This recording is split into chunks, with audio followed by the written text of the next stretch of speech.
If you love something, your agenda is to be successful and to win, it's a certain price you have to pay and it's a certain accountability you have to hold. Take a negative and turn it into a positive. Don't be afraid to fail. I wasn't really into professional sports because where I grew up, you only had like 2 television stations, NBC and ABC. We couldn't even get NBA games. So most of my focus stayed on the college game. So I was a big college basketball, watched college and then baseball.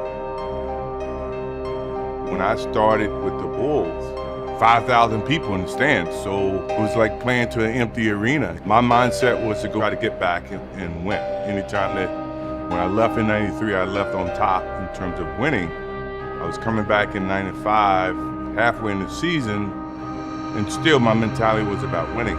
It took me a while to understand my teammates, understand, their motivations. Now, I've had countless conversations with some of the players, and if I can put it in the most simplest terms, is that you have to give up bits and pieces of who you are for the benefit of the team, and that could be something so simple as response, support, spending time, having lunch, dinner. Either way, I learned that later in my years because initially in basketball, I was so focused in my craft that that's what mattered the most. But to win, you have to give parts of yourself to other people and look at people in a different manner.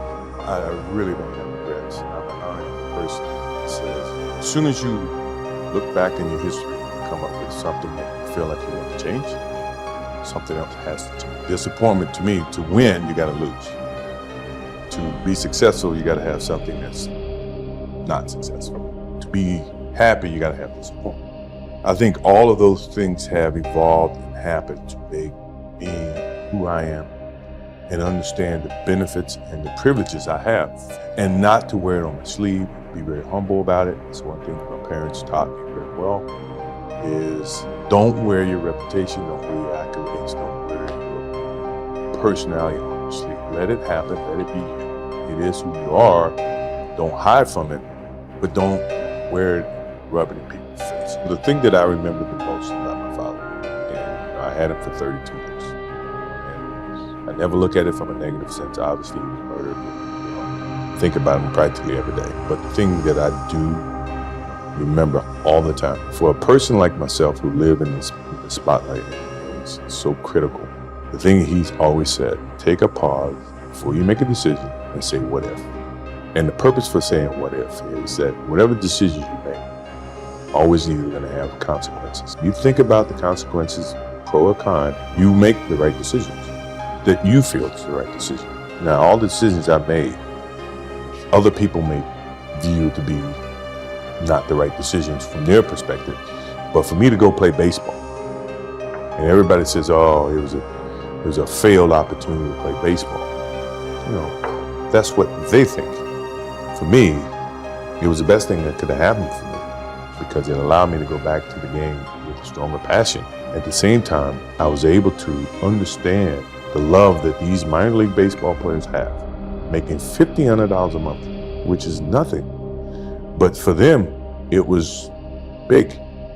To me, to see that helped me put things in perspective, to understand the platform that I was on in 93, that when I went back to it in 95 and 96, I appreciated it even greater.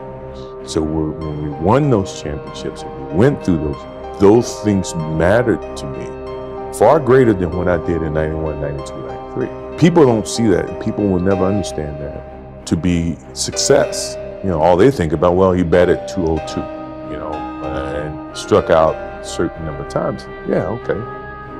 But the effort was there, and the learning curve and the passion was there that has transcended not just to me, but to other people who are afraid to do things because they're worried about the perception that may come from other places. The best news in today that sells is negative news. And not that I live in a box to where I'm afraid to do things. As my father says, the what if comment is to be able to deal with the consequences of what decisions you make. 1990 or 2005, they voted me as most popular athlete. It's ironic that I'm the youngest of the three. You ask 20 years from now, I'm pretty sure LeBron may beat me. It is what it is. You know, I don't wear it. I don't showcase it. I don't rub it in other people's faces. Someone else's opinion. If you ask me, I could never give you an opinion about things like that. But Jack and Tiger never played against each other. They never played in the same tournament. They never played with the same equipment. They never played with the same, length of golf course. I never played against Will Chamberlain. I never played against, Jerry West. To now say that, one's greater than the other is being a little bit unfair. I won 6 championships. Bill Russell won 11. Does that make Bill Russell better than me and make me better than him? No, because we play at different eras. So when you try to equate who's the greatest of all time, it's an unfair choice. But for me, I think they're both great. I would never say one is greater than the other. So initially when I got out of basketball, I really didn't know what I was going to do in terms of ownership. I was presented an opportunity to be a part of a ownership in Washington from a general manager standpoint. With that came an education of learning, understanding what it took. If you look at all my portfolio of things that I'm involved in, my strongest passion outside of the ownership of the Hornets is the Jordan Brand, because I can impact that in a much greater sense. To be able to talk to that consumer, interact with that consumer. It's not a draft. It's not dependent on how the season ends to determine if I have a draft pick in the first 12 or 13 picks. If I had to pick of all the things that I'm involved in, the most important is the Jordan Brand, because it is my DNA.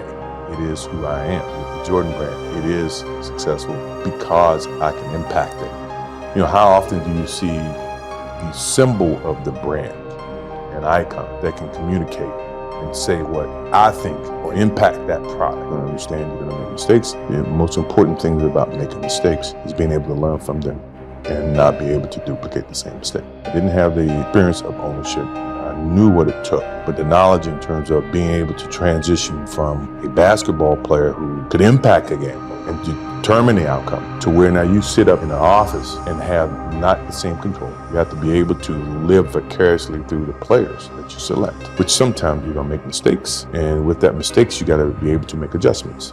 They're not teaching it, and the kids then, by the time they're not useful to the agent, now have nothing, no decision-making knowledge. A lot of times they may get broke, they mismanage their money. You can avoid some of those problems, especially when you talk about the kids that skipping college and going to the pros. Where are they going to get that education from? The best support system they have is the agent. So if the agent's not going to educate them, you tell me they're going to learn, the pros and cons about being independent and being able to manage their finances. So when they're not represented by that agent, or they're out of the game of basketball, out of the game of football, can they still articulate and make decisions just from a business sense? I think that's one of the major issues. You see a lot of players who, when they retire, they have money.